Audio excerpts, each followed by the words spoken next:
welcome to the evolution of Santa Claus in movies. Santa Claus has become a beloved figure in pop culture, and his portrayal in movies has evolved over time. Let's take a journey through history to see how Santa Claus has been depicted in movies. The earliest portrayals of Santa Claus in movies were often in silent films and tended to emphasise his whimsical nature more than anything else. In 1947, Miracle on 34th Street marked a turning point of how Santa Claus was depicted in movies. The film emphasised Santa's kind and generous nature and set the tone for future depictions of the character. Santa Claus continued to be depicted in a similar way throughout the 50s, 60s and 70s as the concept of Santa as a symbol of Christmas cheer solidified. In the 80s, films like Santa Claus the Movie tried to reinvent the Santa Claus mythos by presenting a more complex origin story for the character. In the 90s and the 2000s, Santa Claus was often used more of a comedic foil in movies, as in the Santa Claus franchise and Elf. You can also see different portrayals of Santa Claus in movies such as The Polar Express, Arthur Christmas, and Claus. And if there's anything that we've missed off, any Santa Clauses that you think should have been on this list, let us know, guys. Because there you have it. The evolution of Santa Claus in movies. Let us know in the comments below which Santa Claus movie is your favourite. Be sure to subscribe for more movies.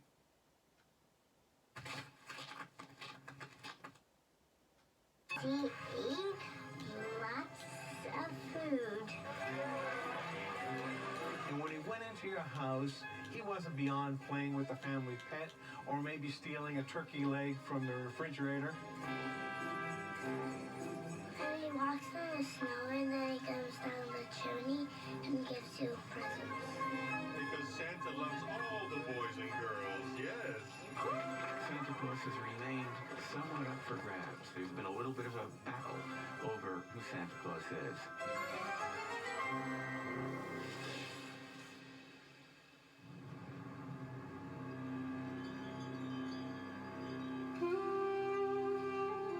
Our search for Santa begins not in the cold of the North Pole, but in the heat of southwest Turkey during the 3rd century. This area, it is claimed, was the birthplace of St. Nicholas, but little real evidence survives of his existence. According to legend, he was unique even as a baby, abstaining from his mother's breast until sundown on Wednesdays and Fridays, the early Christian fast days. Recently excavated from the effects of an earthquake, this church in Demre, known in Nicholas's time as Myra, is named in his honor.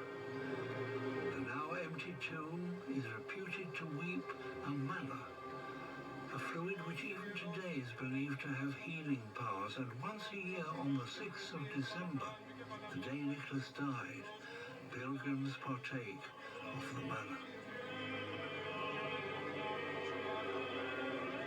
Nicholas's election as Bishop of Myra was unusual to say the least. A senior member of the conclave heard a voice in the night telling him to elect the first person to enter the church that following morning.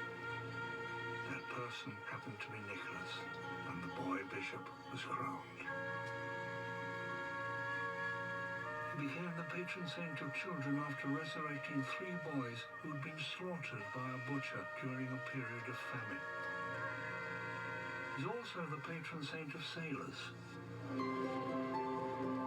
But his most famous exploit deals with a poor man who had 3 daughters. The eldest was past the marrying age, the second was the right age, but nobody had asked her for her hand. Even today, the custom exists in East Antalya that a father has to provide a dowry for his daughter to get married. Then remarkably, the eldest daughter asked her father to sell her as a slave so that her sisters could be provided with dowries. Ve babası tabii ki çok... After hearing his eldest daughter, the father was very upset.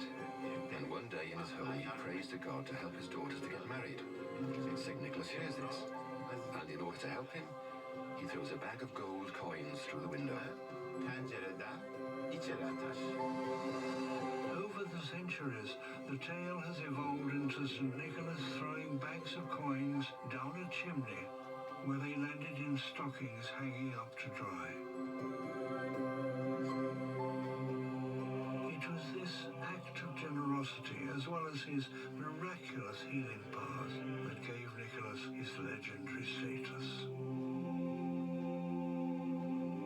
Following his canonization in the 9th century, Nicholas became the favorite saint in the Christian calendar. Throughout Europe, thousands of churches were dedicated to him. As Turkey came under Muslim control, late in the 11th century, sailors from Bari in Italy succeeded in spiriting away his bones, and an extraordinary church was built over his shrine.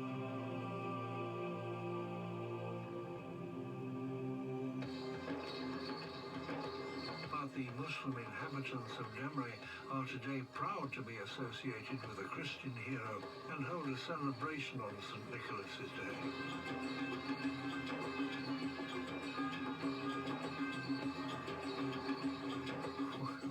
What would Nicholas have made of it all?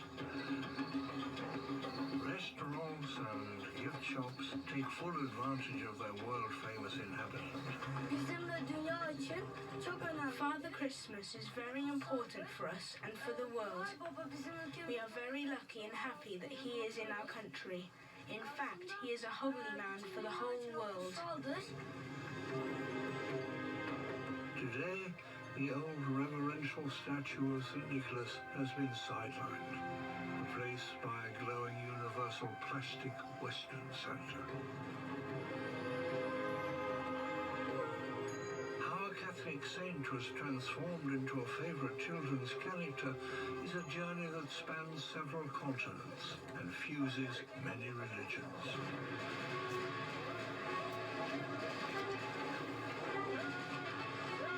The Romans still ruled in Nicholas's time, and the emerging Christianity gained converts by blending with existing religions. Pope Gregory I in particular put a great emphasis on the notion that if the people we are Christianizing have got their own traditions, destroy their altars, destroy their idols, replace them with Christian altars and Christian preaching. Famous such celebration was the Roman Saturnalia, a feast commemorating the dedication of the temple of the god Saturn, the god of agriculture and harvest, in mid-December. It was a time when the world was turned upside down, you might say, when the slaves, and there were an enormous number of slaves in Rome, were given their freedom, and when their masters waited on the slaves, and the slaves dressed up in their masters' clothes. It sometimes became a little overexciting, and when we use the word Saturnalia today, we generally refer to a rather overblown celebration full of misrule and misbehavior. As we proclaim Saturn, father of great Jupiter, with a gentle shout of Yo Saturnalia! When you hear this, you must bellow like oxen upon the fields! Yo Saturnalia! I'm pretty sure even you Britons can manage that! Yo Saturnalia! Being held around the shortest day, light was an important feature of the pageantry. As well as the giving of gifts, gifts were believed to secure a rich harvest in the coming year. It is customary to give out gifts to the population, and we, your protectorate, are happy to accept any gifts you want to give us. Long after the Romans, Saturnalia persisted as part of the midwinter celebrations in Europe. We know that in the great castles of the nobles of the Middle Ages, that you had lords of misrule and jesters jolly-hoiting about the place, and overeating and overdrinking, and whether that was a celebration in honour of the Christ child, or was it a kind of folk memory of the Saturnalia, is a moot point. People behaved so badly that when the Puritans came to power, they actually banned Christmas. There's nothing in the Bible about celebrating the Nativity. There's not even a clue about at what time of year it took place. The decision to assign Christ's birthday to the 25th of December, the winter solstice on the Julian calendar, was inevitably going to be a compromise. Even so, over the centuries, St. Nicholas's popularity grew, no more so than in the Netherlands. Every year, on a Sunday morning in mid-November, the quiet streets of Amsterdam are invaded by hundreds and thousands of people. They are all eagerly awaiting the arrival of a very special guest.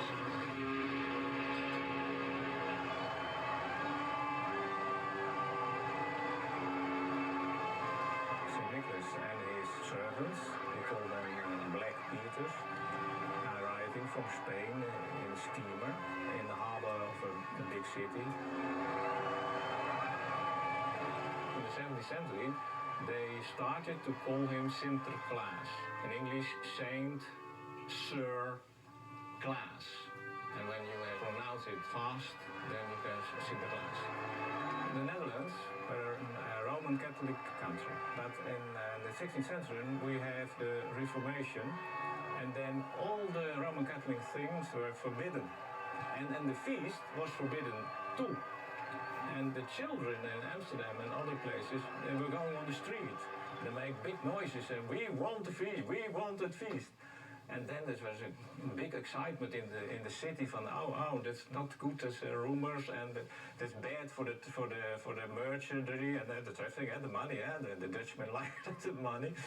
And then there's a compromise. They said, okay, the St. Nicholas feast are still forbidden in the streets, but inside, in the houses, it's not forbidden.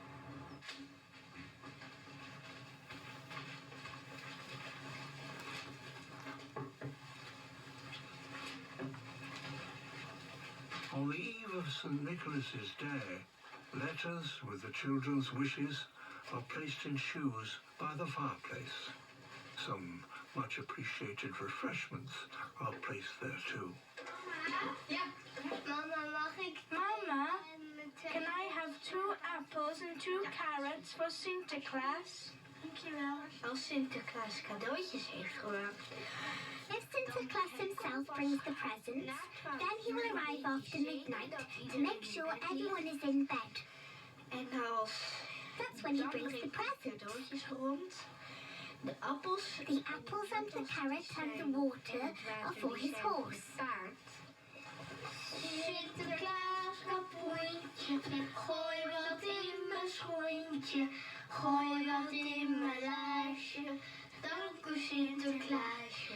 S'avonds komt de stoomboot uit Spanje weer aan. We zingen liedjes. We sing these songs because if Black Peter hears us, he knows that we are good children. Hoe huppelt zijn paardje, het dek op en neer. Oh, daar wippels al heen en alweer. Zij echt staan te lachen. The children believe that St. Nicholas is riding on the rooftops listening to their songs. Originally, he rode alone and was both the bringer of presents and the punisher. But then, a book of illustrated poems by an Amsterdam teacher gave the role of punisher to Black Peter. When they were very naughty, St. Nicholas said to Black Peter, you get the naughty ones and put them in your sack. And then, when the party was over, then they believed that the naughty ones were taken back to Spain. And then after a year, they're coming back, and they are very good and very obedient and very hardworking children. But in the other countries, as in Austria, Switzerland and Hungary, St. Nicholas was accompanied with very terrifying persons. There were blackamoors, there were herring monsters, and even devils. To frighten the naughty children as an example for the good ones. Heel graag een PlayStation. Please may I have a PlayStation, Een Lego trein. a Lego train En op een stuur. with all kinds of wheels, Een trein. En er zit and trains and tracks. Dat vind ik That would be very nice. leuk. En als dat is gebeurd, dan komt er pakjesavond, 5 december. And when the night itself comes, the 5th of December, we have to wait until after we have eaten as a family. En als ze dan klopt er. And then, Black Peter knocks on the door. Last year, Black Peter actually came in. En als hij After he has knocked the door, there will be a sack in front of the door with presents. And Papa will share out the presents. We are not allowed. Only Papa can do this. Nee, papa doet het. Hoe zit die jongen? Als kan je niet zien.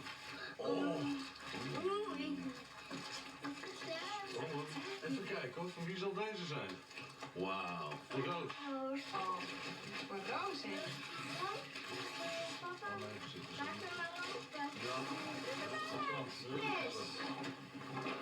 Wauw, de Banana Express.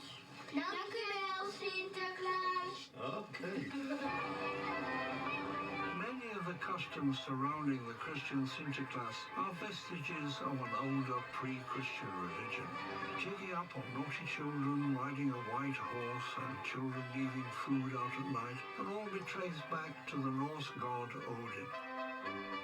He too had a long white beard and spent the year in distant land, in his case Valhalla. On the eve of the winter solstice, he would come back to Earth and seek out evildoers. Odin would lead the hunt on his great white horse, carrying off naughty children in a howl of wind.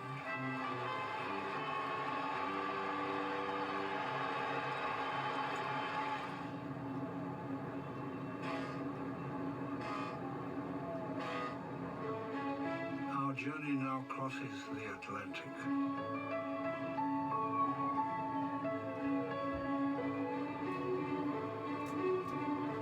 And today, Manhattan is probably the epitome of the commercial exploitation of the holiday season.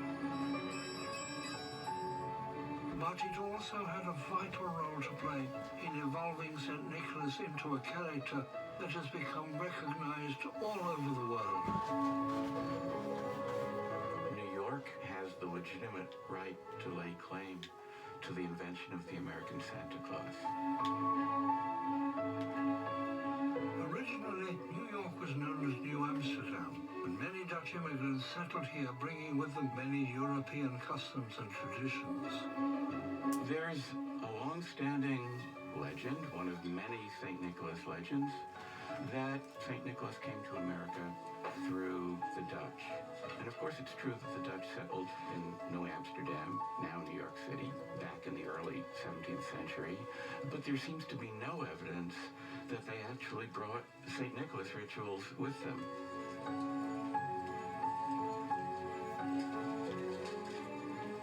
St. Nicholas was reinvented as Santa Claus in New York early in the 19th century by a group of patrician gentlemen who were not Dutch in the least.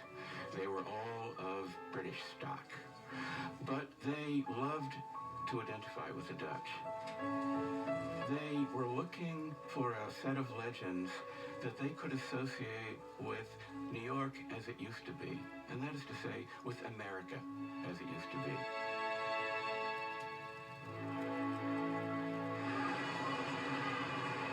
One New York resident who wrote about the changing times was Dietrich Knickerbocker, the alias used by the great American writer Washington Irving when he wrote The Knickerbocker History of New York. It was a book that romanticized the good old days and included a reference to the Dutch tradition of celebrating St. Nicholas. That got picked up by Clement Clark Moore, He was an extremely wealthy man. He lived on a country estate in an area that extended, in modern terms, from about 18th Street up to about 24th Street, the Chelsea district of Manhattan. Clement Moore found that his estate was being cut up by a new street system. The New York City Council took it by what's called eminent domain. Moore reacted to this by writing a tract attacking the rampant, uncontrolled urban development of New York, saying it meant that the mob was going to take over the city. And then I guess he turned to the same Dutch legends that Washington Irving had introduced just a few years earlier. And he wrote a poem, The Night Before Christmas, or as he called it, A Visit from St. Nicholas, in which he really put St. Nicholas on the map. 'Twas the night before Christmas, when all through the house not a creature was stirring, not even a mouse. Someone told me this is the only poem that all American children memorize voluntarily. The stockings were hung by the chimney with care, in hopes that St. Nicholas soon would be there. This is the poem that transformed St. Nicholas into Santa Claus. When what to my wondering eye should appear but a miniature sleigh and 8 tiny reindeer.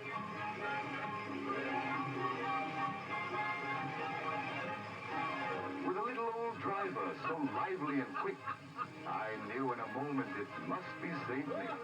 St. Nicholas lost his bishop's outfit. He lost his bishop's authority. He just became an elfin, jolly character who came not to judge, just to leave gifts. As I drew in my head and was turning around, down the chimney St. Nicholas came with a bound. He was dressed all in fur from his head to his foot, and his clothes were all tarnished with ashes and soot. There's no threats of punishment. There's no fear. His eyes, how they twinkled. His dimples, how merry. His cheeks were like roses. His nose like a cherry. His droll little mouth was drawn up like a bow, and the beard on his chin was as white as the snow. There's no dignified, magisterial figure. There's just a jolly old man who comes and brings Christmas gifts.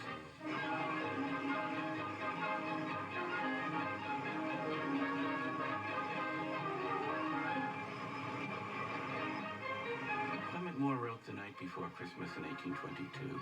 It got published in a rather obscure newspaper, and over the following decade, it just swept America. But I heard him exclaim, and we drove out of sight. Happy Christmas to all, and to all, a good night. By 1840, virtually all Americans knew about Santa Claus, who was really the gift of Clement Moore. And it was that poem and that new ritual that brought about the modern Christmas that we know, and who brought about the Santa Claus that's still with us today.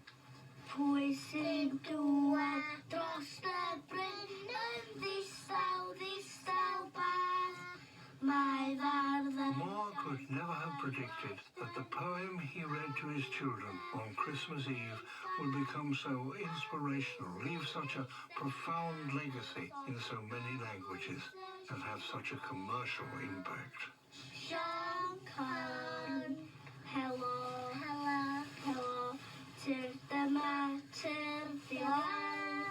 Very good. Moore's poem inspired a Philadelphia merchant, J.W. Parkinson, in 1841 to hire an actor friend to dress up in fur and drop down a chimney outside his shop. Santa's appearance and the color of his suit were still open to interpretation. Parkinson based his figure on an image published in a New York newspaper that year. The first exclusive book with illustrations by T.C. Boyd was published in 1848. Boyd's Santa is so small that he stands on a chair to fill the children's stockings. And then a German immigrant, Thomas Nass, created a visual image that would later become widely accepted. It started out in 1863 when he was working for Harper's Weekly, and he drew his first Santa Claus almost as a political figure, dressed in his fur suit, but it had the stars and stripes in support of the Union Army of the North. From the political images, actually, his most famous Santa Claus that he drew was Merry Old Santa Claus. Instead of having Santa's sack full of toys on his back, the sack was actually a Civil War backpack. There was a pocket watch which showed midnight, which was when Congress had to vote to give the military their pay. Also, there was a toy Trojan horse showing some of the deceit that may have been occurring in the government.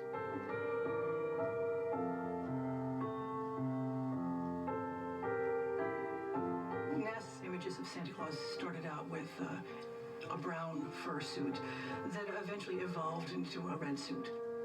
The McLaughlin children's books were not terribly careful with their color, and something that was intended to be published as a brown suit often looks reddish, and so it was a logical progression to let it evolve into a red suit.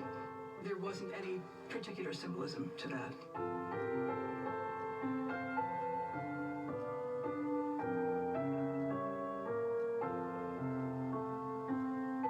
Nast really modeled Santa Claus off his own self-image. Nast himself was a shorter, stockier man, had a large handlebar mustache and beard.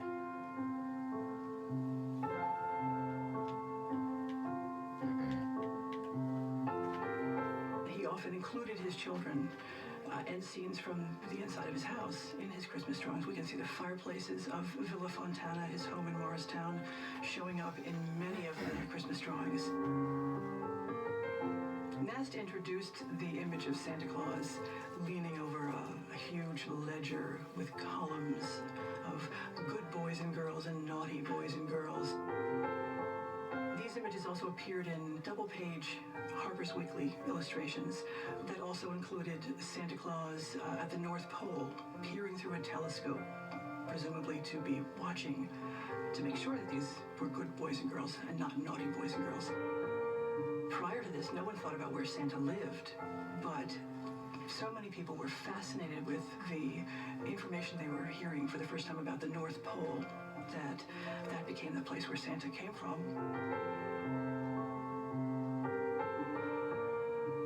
Another thing that Nast helped to develop was using the U.S. Postal Service as a way for children to communicate with Santa, to send their lists of what they wanted for Christmas. Nast wasn't the first person to illustrate Clement Moore's poem, The Night Before Christmas. But Moore describes Santa Claus and the reindeer and the sleigh and landing on the rooftop and flying off afterwards into the midnight sky. So these were descriptions that Nast used in his early illustrations. He just didn't stay with them. Nast made Santa Claus grow from an elf who could easily slip down a chimney to a full-grown adult male.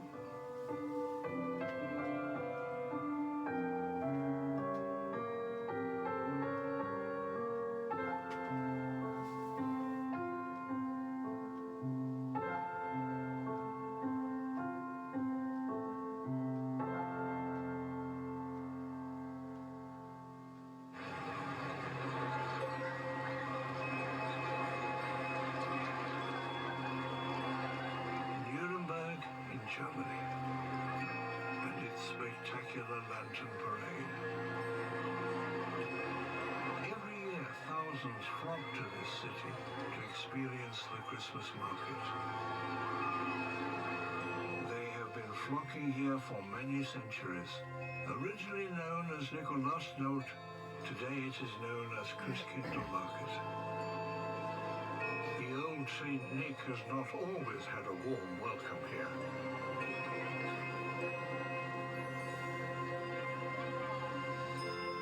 In the 16th century, Martin Luther's Reformation brought about the anti-Catholic movement in Germany. As Protestants could not have saints. A new Christmas tradition was needed, so the baby Jesus became the bringer of gifts. Der heilige Christ ist entweder ein kleines The Holy Christ is actually only a baby, so it made no sense that he could bring the presents. Neither did it make sense for a stronger young man, because that would not fit in with the story of Christmas. Therefore, the Holy Christ evolved into a female fairy-like figure.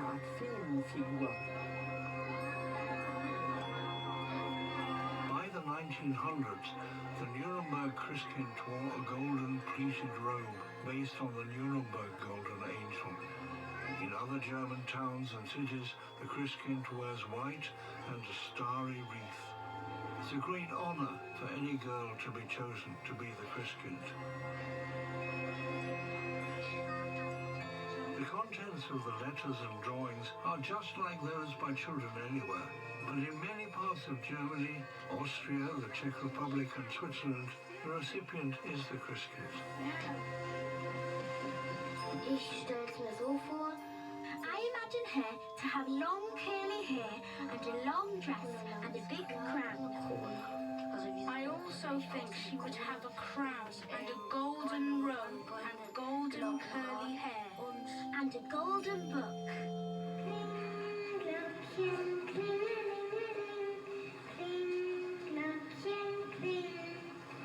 Lasst mich rein, ihr Kinder, ist so kalt der Winter. Lieber guter Nikolaus, bitte komm in unser Haus. Der Weg vom Tannenbaum ist weit und es ist kalt. Super, toll hast du es gemacht. Das ist auch ein großen Applaus schon mal. Super. The Christkind, being entertained by a carol about St. Nicholas, shows how the roles of the religious figures have merged. The Weihnachtsmann, or Father Christmas, also features in certain parts of Germany.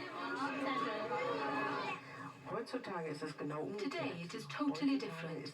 Today the Christkind comes mainly to the Catholic families. So in South and Southwest Germany, where Catholicism is quite widespread, Christkind is the present bringer. And in North Germany, in the evangelical areas, Father Christmas brings the presents.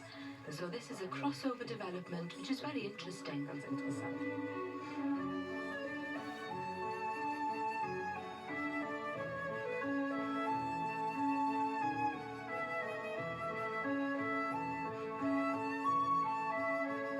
Just like Santa and Father Christmas, the Christkind also visits on Christmas Eve.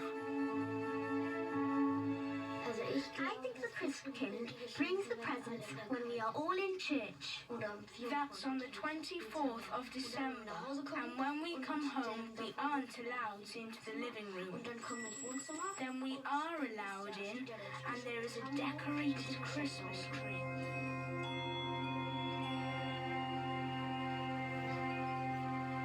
The Christmas tree is a gift that Germany gave to the rest of the world. Oh, sehr schön. Und guck dir mal die vielen Geschenke an. Today, Santa Claus can be seen alongside the Christkind even in the German Christkindl market in Nuremberg.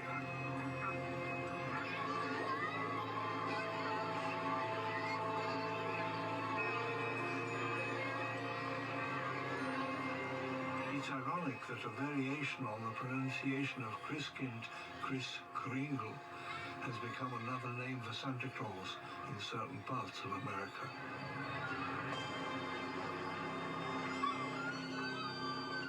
Passing in the harbour on the 5th of January, and a large expectant crowd has gathered.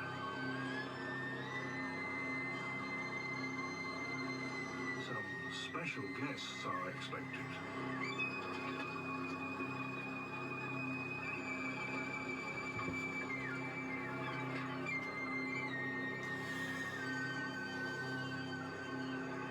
Epiphany is in its origin a religious festivity, and with the celebrated introduction of Jesus Christ to the rest of the world.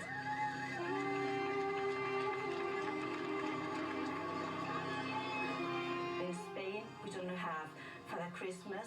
Traditionally, we have the three wise men that come during the night from the 5th to the 6th of January and give presents to the little children.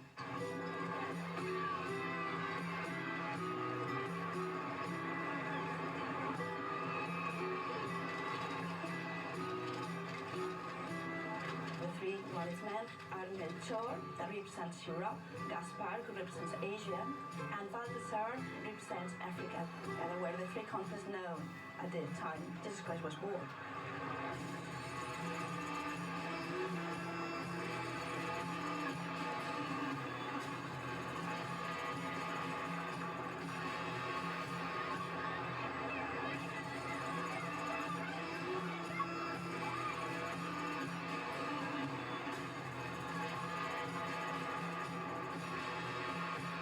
It is very difficult to track back the real origins of the tradition. In Spain, it's been like that all the time.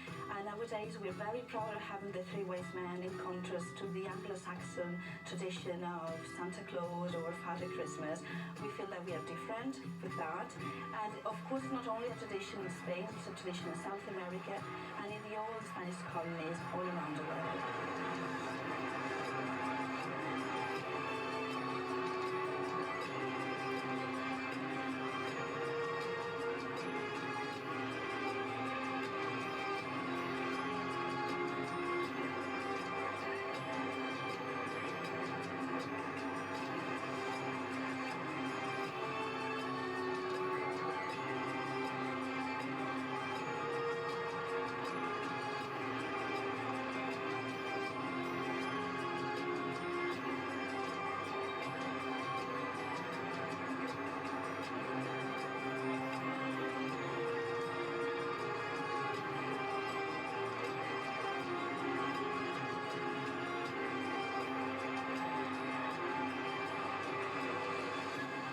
Kids have to write the letters and think about all the presents that they want to ask them for. And you have to throw your letters to the postal boxes. And of course the kids are supposed to read all the letters of the kids during the night and prepare the presents for the following day. The three kings do not just visit Barcelona.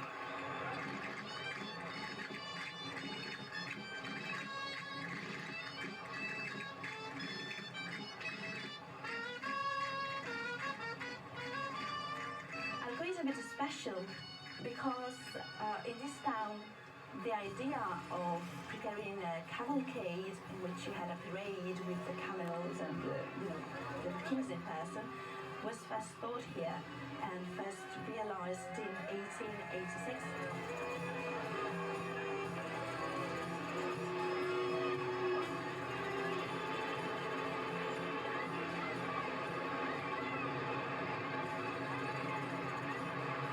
During the cavalcade, they normally give like 1,000 kilos of caramels and candies all around.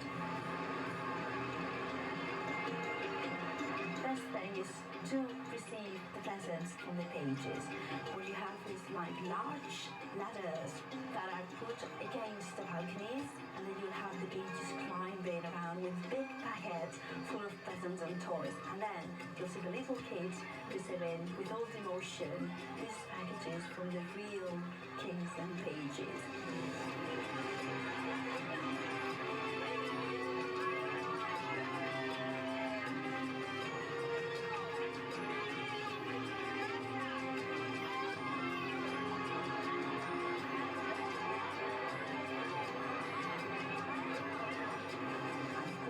If you're lucky enough, what you should do is to kiss a real king, and the pages will help you to climb to the camel, and you will have a kiss that will also bring you luck during the whole year.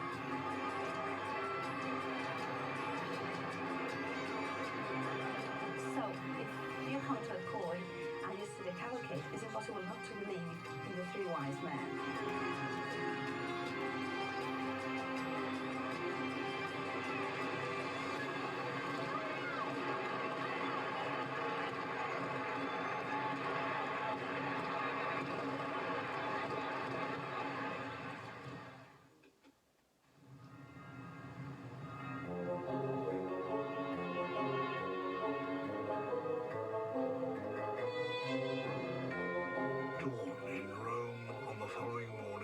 the 6th of January.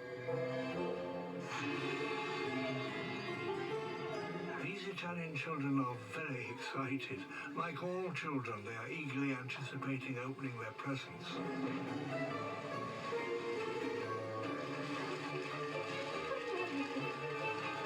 Their stockings are bulging. But here the gift giver is not Santa Claus,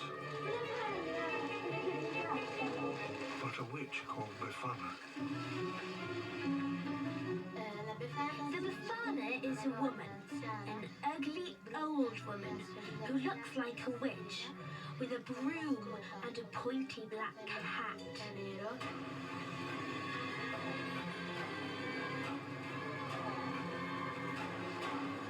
She is dressed in old clothes. She has a big nose with a mole on it.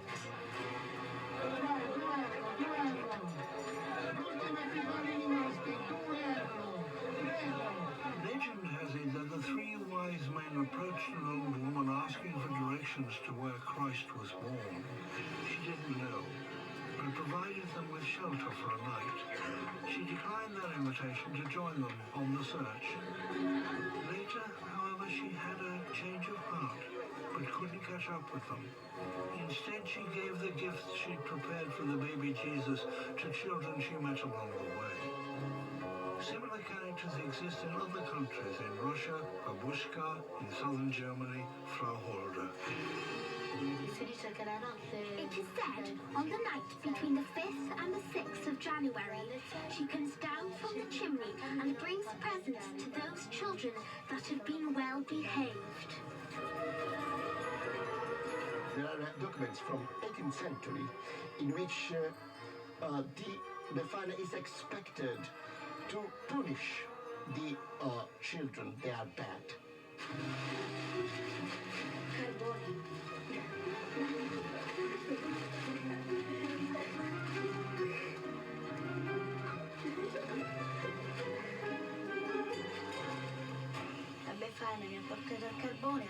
I think the Befana brought me coal because I didn't do my homework and I misbehaved.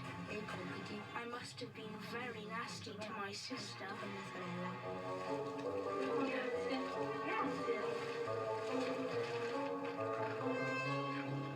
Today the coal is edible and more of a symbol than an actual punishment. Grandmother, but also a witch. Her ambiguity is one of the more important features of the Befana. Like a grandmother, the Befana is connected to the fireplace, the central place of the home, in which the dead and the livings, they connected through the chimneys. And it's interesting that, like Santa Claus, also Befana come from the chimney. That is to say, to connect the real world and the other world. Today, in Italy also, Befana has to share the limelight with the red-suited Santa.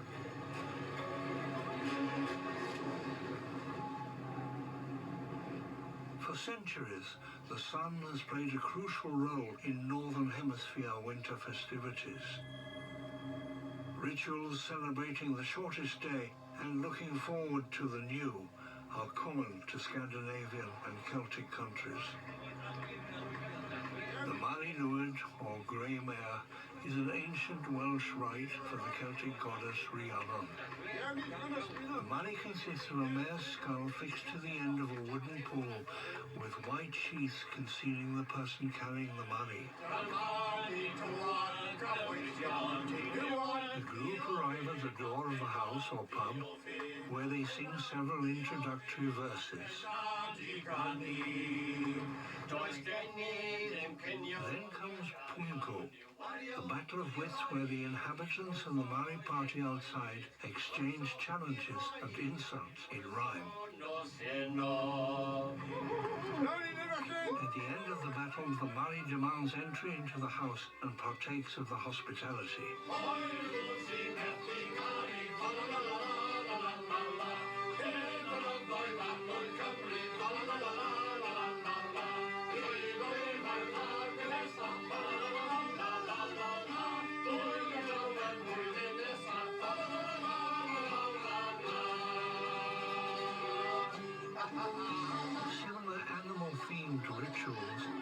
and the goat are common in Scandinavian countries too.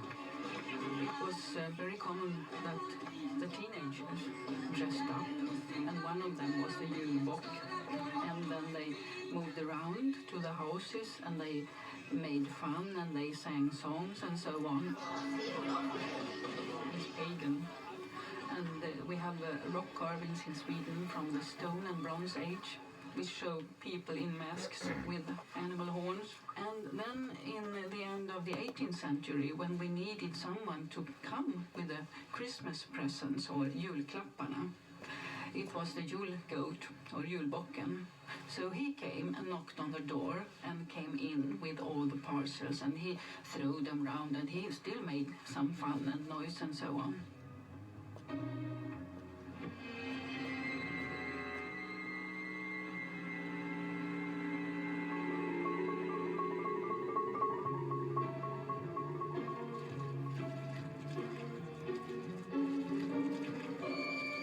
A bowl of rice grain porridge for Sweden's jultomte. In Iceland he is known as Jólasveina, and in Norway and Denmark, Julnisse, Nisse being an old form of Nicholas.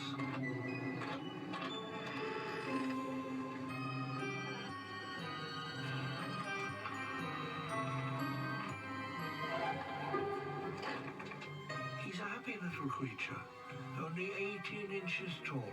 According to legend, Tomte would chase away the naughty trolls, close the doors, and settle all the animals. Swedish children are not afraid when the floorboards creak at night, or when the wind murmurs in the trees.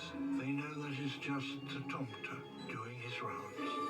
On Christmas Eve, the father or grandfather of the house says that, "Oh, isn't jultomten coming soon?" with all the julklappar, the presents, and he is going to look for him, or he is going to buy the paper. And he went out, and then a knock on the door, and there comes jultomten. And he said, "Are there any good, kind children here?" And all the children said, "Yes, yes, yes." And then he comes in, and he gives away all the Christmas presents. Undoubtedly, Santa crisscrossed the Atlantic during the first half of the 20th century. Our modern Santa might well have been influenced by Sweden's jultomte, as today's universally accepted image is largely due to a Swedish-American Haddon Sundblom and a well-known soft drinks manufacturer. The campaign featuring Santa Claus actually came about as part of a marketing strategy. The winter months in the 1930s were not very good selling times for Coca-Cola. So they went to an illustrator named Haddon Sundblom, and what distinguished him, I think, was the fact that he had looked at the work of people like Thomas Nast. He looked at the work of Louis Prang with the American greeting cards, and he built on all of the things that he had seen. But his vision was a really specific vision.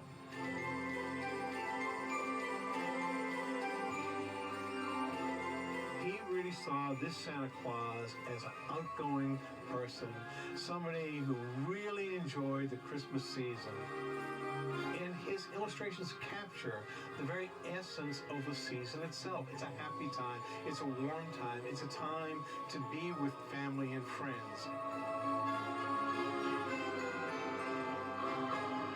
For Haddon Sundblom, Santa Claus was not a dwarf, he wasn't an elf, he was a full-bodied person. This was a person who was full-size, if not larger than life. There are no bad boys and girls in Sundblom's world. Everybody's good, and everybody's going to enjoy the season because Santa's going to bring them presents. I'm here to meet our daughter Aoife. We haven't seen her in ages. This big softy's been up all night baking biscuits. Aoife! Aoife!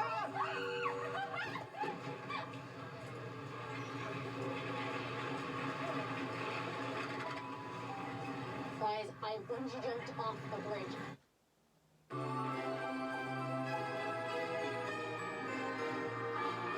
Many people think that the red uniform that Santa Claus wears developed because Hans Sundblom worked for the Coca-Cola Company and red is our corporate color.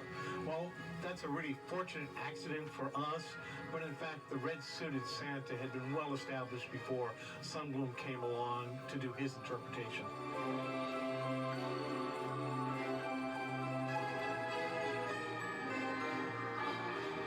These illustrations are timeless. They're not really bound to any chronological period, and they're as relevant today as they were when they were created.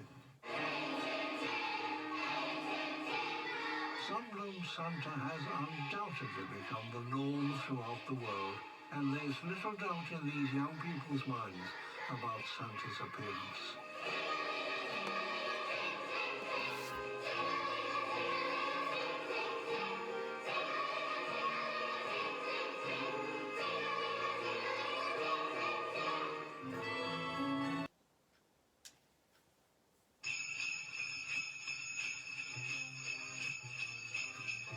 You know Dasher and Dancer and Prancer and Vixen, and we all recall the most famous Christmas character of all, Santa Claus. The jolly bearded gift-giving elf in the red suit is beloved around the world, but the way we know him now is a relatively recent construct, dating back to this 1931 Coca-Cola ad painted by artist Hayden Sundblom. Santa Claus is considered to have originated from Saint Nicholas, a 4th century Turkish bishop and patron saint of children.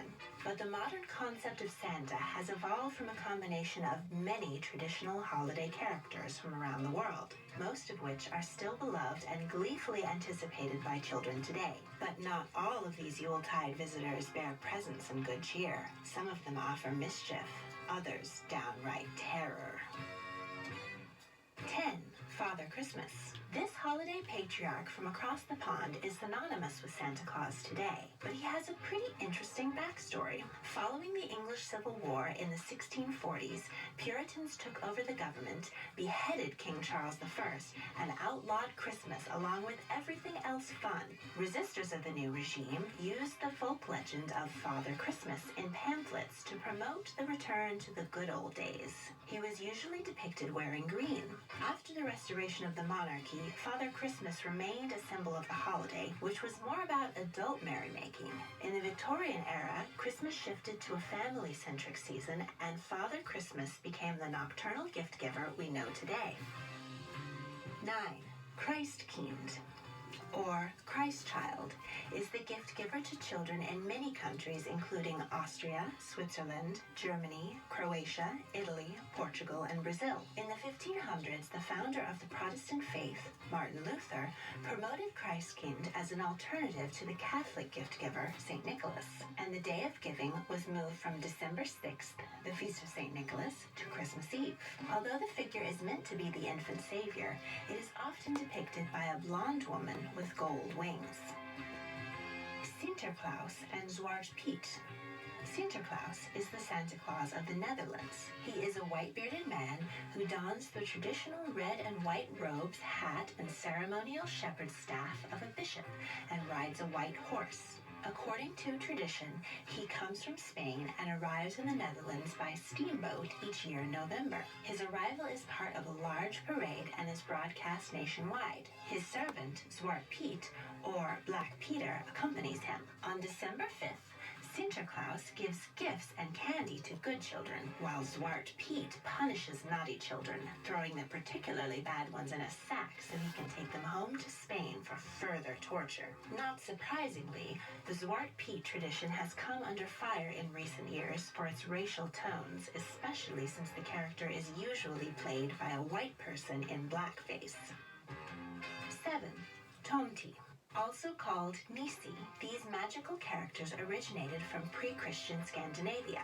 They are small men with white beards wearing traditional farmer's garb and pointy red hats. Basically, garden gnomes. They were thought to be the souls of the first owner of a farm and would help good farmers but punish bad, disrespectful farmers by spoiling crops and tying cows' tails together. After Christianity was introduced, the Tomte became a part of Christmas. He appears at the door with the Yule goat and gives gifts to good boys and girls who leave out buttered porridge for him. 6. Odin. The most ancient character on our list, Odin was the chief god and ruler of Asgard in early Germanic and Viking religion. He was a bearded and one-eyed wise man who, on the night of the winter solstice, known as Yule, would lead a hunting party and ride through the sky on a sleigh pulled by an 8-legged horse. He would judge the good and the evil and leave gifts by good children's shoes. When Christianity conquered Odin's lands, his legends were attributed to St. Nicholas, and the Santa Claus myth was born. Though children no longer anticipate a winter visit from Odin, he is still honored once a week, as Wednesday, or Odin's Day, is named for him. 5. Belschnickel. Children in parts of Germany and Pennsylvania Dutch communities in the United States expect a visit from Belschnickel in December.